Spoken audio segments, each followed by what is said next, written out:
এনেকুৱাও দুই এজন আছে যোনে নিজৰ ড্ৰাইভাৰৰ একাউণ্টত টকা লয়, নিজৰ লগত থকা এজন দুজনৰ একাউণ্টত টকা লয়। কিন্তু আমি এটা কথা জানো যে যেনেকৈ যি নকৰক কিয় আমি সেইসকল ব্যক্তিৰ ঘৰত এদিন নহয় এদিন আমি উপস্থিত হমেই।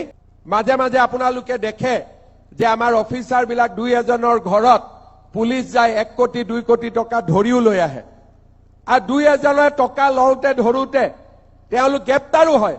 আজিকালি সেইকাৰণে টকা নগদ নলয়, গুগল পেত লৈ লয়।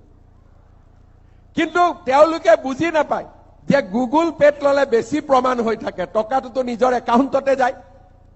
আৰু গুগল পেত টকা ললে অফিচাৰসকলৰ কাৰণে বেছি সহজ, কাৰ একাউণ্টত কিমান টকা গ'ল।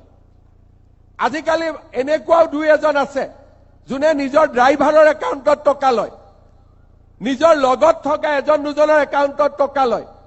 কিন্তু আমি এটা কথা জানো যে যেনেকৈ যি নকৰক কিয় আমি সেইসকল ব্যক্তিৰ ঘৰত এদিন নহয় এদিন আমি উপস্থিত হমেই।